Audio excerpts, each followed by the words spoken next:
Board के students कैसे हो आप सभी। स्वागत है आप सभी का मेरे साथ में। मेरा नाम है सुभद्रा माथनकर, आप सभी की चहेती और आपकी प्यारी सी साइंस टीचर।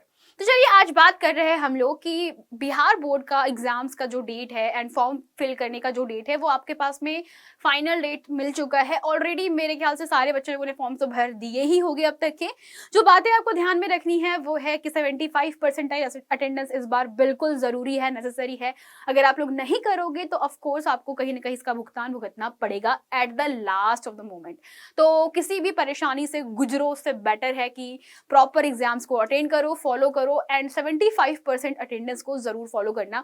ठीक है, मंथली एग्जाम्स को प्रॉपर फॉलो करना है। 25 नवंबर से आप लोगों के सेंटअप एग्जाम है तो उसकी भी प्रिपरेशन करना ना भूले। ठीक है, तो बिहार बोर्ड डाउट का जो चैनल है आप लोगों की बेटा जितनी भी प्रॉब्लम्स है उसका सॉल्यूशन ही है कहीं ना कहीं, क्योंकि हम लोग आपको पढ़ाते हैं बच्चा दिल और दिमाग दोनों से। साथ में आपको बता देती हूँ कि शुरुआत से लेकर अंतिम जो आपका अध्याय है वहां तक के हम लोग सारे शॉर्ट नोट्स जितना भी नेसेसरी चीजें हैं आपको प्रोवाइड तो करवा ही रहे हैं।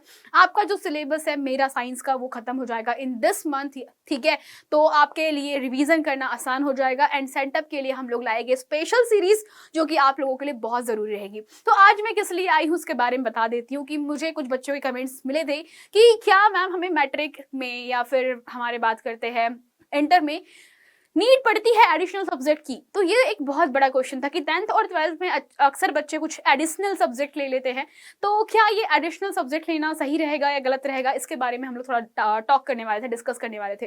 तो अक्सर कुछ बच्चे ऐसा कर लेते हैं कि यार चौड़ चौड़ में या कुछ चीजों से बचने के लिए एडिशनल सब्जेक्ट ले लेते हैं। जैसे फॉर एग्जांपल आप क्लास 12th में हो, आप 12th में मैथमेटिक्स के साथ में बायोलॉजी जो है वो एक एडिशनल सब्जेक्ट ले लेते हो। तो आपको पता है बायोलॉजी के भी मेन सब्जेक्ट होते हैं बायोलॉजी, फिजिक्स एंड केमिस्ट्री यानी कि भौतिकी और रसायन, साथ में जीव विज्ञान। ये तीन तो होते ही है और गणित में होते हैं आपके भौतिकी, आपका गणित और केमिस्ट्री यानी कि रसायन विज्ञान। ये सभी के सभी जो पूरे सब्जेक्ट है वो आपके हो जाते हैं जब आप एडिशनल सब्जेक्ट लेते हो, यानी आपको पीसीएमबी तीनों चारों चीजें एक साथ में मिल जाती है। तो इसका बेनिफिट क्या होता है बिहार बोर्ड में, इसका बेनिफिट्स कुछ ऐसे है कि मान लीजिए आप आगे जाकर के इंजीनियरिंग नहीं करना चाहते, आपने पहले आपका प्राइमरी सब्जेक्ट था मैथमेटिक्स बट आप इंजीनियरिंग नहीं करना चाहते तो आप स्विच कर सकते हो बायोलॉजी के फील्ड में।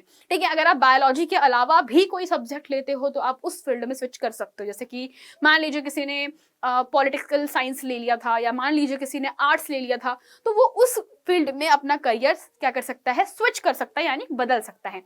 दूसरी जो सबसे महत्वपूर्ण चीज है जब आप सब्जेक्ट को चेंज करते हो या एडिशनल सब्जेक्ट लेते हो, तो मान लीजिए कि आपने किसी एक सब्जेक्ट में अच्छे से तैयारी नहीं करी थी, पढ़ाई नहीं करी थी। जैसे मान लीजिए आपकी प्राइमरी सब्जेक्ट तो था मैथमेटिक्स था लेकिन आप लोगों ने उसमें पढ़ाई नहीं करी, पर बायोलॉजी में अच्छा पढ़ाई किया और बायोलॉजी में आप निकल गए, मतलब पास हो गए और मैथ्स में फेल हो गए।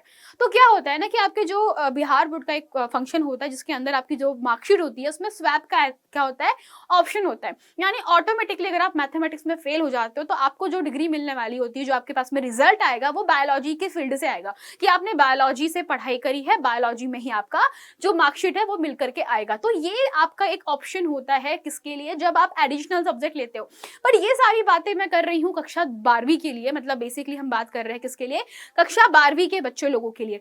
बट अगर मैं बात करती हूँ कक्षा 10वीं के बच्चों की, तो यार 10वीं के बच्चों लोगों के लिए एडिशनल सब्जेक्ट का इतना महत्व नहीं होता। क्यों नहीं होता इसके बारे में बता देती हूँ आपको। क्योंकि यार जब आप कक्षा 10वीं में होते हो तो 10th क्लास में आधी से ज्यादा चीजें जो होती है वो ऐसी होती है हमारे पास में कि फिजिक्स, केमिस्ट्री, बायोलॉजी ये सभी के सभी एक ही सब्जेक्ट होते हैं, हमारे विज्ञान के अंदर ही आते हैं, तो इससे फर्क नहीं पड़ेगा। पहली चीज मैथमेटिक्स आपको अलग से पढ़नी ही पड़ेगी, संस्कृत, हिंदी और अंग्रेजी के ऑप्शंस होते हैं और बहुत सारे बच्चे अदर सब्जेक्ट भी लेते हैं। तो 10th में इसका इतना कुछ विशेष फायदा नहीं होता, बहुत सारे बच्चे पढ़ लेते हैं। पर याद रखिएगा क्योंकि आपका भविष्य बहुत ज्यादा महत्वपूर्ण होता है, आपके भविष्य के लिए हम लोग क्या कर रहे हैं, मेहनत कर रहे हैं, तैयारी कर रहे हैं। तो तैयारी करने के पीछे हमें पता तो होना चाहिए ना एक्चुअल में कि हमें किस सब्जेक्ट से आगे बढ़ना है। मान लीजिए आपको पता है साफ साफ कि यार बायोलॉजी नहीं तो मैथमेटिक्स में हम लोग आगे बढ़ जाएंगे, पर मान लीजिए आपका बायोलॉजी और मैथमेटिक्स दोनों में ही चीजें खराब हो गई और फिर आपको महसूस होता है कि यार मैं तो आर्ट्स में ज्यादा अच्छा हूं, तो यहाँ पर फिर आपका एडिशनल सब्जेक्ट काम नहीं आता। तो फिर फायदा क्या रहेगा, तब आपका फायदा रहेगा कि आप गणित से पढ़ लो, गणित से आप अपनी बैचलर की डिग्री ले लीजिए, बीएससी वगैरह कर लीजिए, साइंस में, मैथमेटिक्स में, और फिर आप लोग तैयारी करो सरकारी की। तो इस तरीके से भी क्या कर सकते हो, काम कर सकते हो। अगर आपको ऐसा लगता है कि हमें सरकारी नौकरी नहीं करनी, हम प्राइवेट में करना चाहते हो, तो बेटा आप फिर टीचिंग फील्ड में जा सकते हो। तो आपको जो भी सब्जेक्ट चूज करना है, 10th में जो मेहनत करनी है वो डिपेंडेंट होती है बेटा, है ना। अगर 10वीं में आपके नंबर नहीं आएंगे तो 12वीं में आपको जो सब्जेक्ट है वो आपका मनचाहा नहीं मिल पाएगा। तो आपको अभी से मेहनत करनी पड़ेगी ताकि आप बिहार बोर्ड के जो फाइनल्स है, यानी कि जो फरवरी में होने वाले जो फाइनल एग्जाम है, उसमें बहुत अच्छे नंबर लेकर के आ सको। और उसके लिए करनी पड़ेगी आप लोगों को मेहनत। समझ गए भाई सब? ओके, चलिए, तो ये थी भाई आज की बात। तो अभी हम लोग आगे बढ़ते थोड़ा सा और समझने की कोशिश करते हैं कि किस तरीके से आप अदर एडिशनल सब्जेक्ट्स को थोड़ा सा क्वालिफाई या क्लेरिफाई कर सकते हो। तो चलिए वन बाय वन स्टार्ट करते हैं थोड़ी 2-4 चीजों को, ठीक है। तो सबसे पहली बात करते हैं एडिशनल सब्जेक्ट। मैंने आपको बता ही दिया कि 10th और 12th में मतलब 12th में ले लो चल जाएगा, लेकिन 10th में लेकर के कोई फायदा नहीं है। इंग्लिश ऑप्शनल होता है, आपके इंग्लिश के नंबर नहीं जुड़ते हैं, देना चाहते तो दे सकते हो, पर मैं आपको बोलूंगी कि इंग्लिश जो सब्जेक्ट होता है यार, उसके नंबर्स बहुत महत्वपूर्ण होते हैं। अगर आपने उस पर ध्यान नहीं दिया तो हो सकता है कहीं ना कहीं आपको इसका घाटा झेलना पड़ जाए। तो कृपया करके अंग्रेजी को नजरअंदाज ना कीजिएगा, क्योंकि करियर में ये सबसे ज्यादा महत्वपूर्ण भाषा है बेटा, हिंदी के बाद में, जो आपको आनी चाहिए, ठीक है। तो यही चीजें मुझे आपको समझानी थी कि एडिशनल सब्जेक्ट के महत्व क्या होते हैं, क्या नहीं होते हैं। तो फायदे भी है तो कहीं कहीं नुकसान भी होते हैं।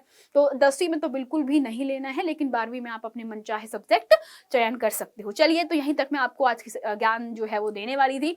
इसके अलावा बच्चा जो भी आपको प्रॉब्लम्स आ रही है कमेंट सेक्शन में मुझे बता दीजिए कि किस चीजों पे आपको नॉलेज चाहिए, गाइडेंस चाहिए, उसके हिसाब से हम लोग क्या करेंगे, बातें करेंगे। तब तक के लिए चलते हैं बच्चा, bye bye, tata, share, take care.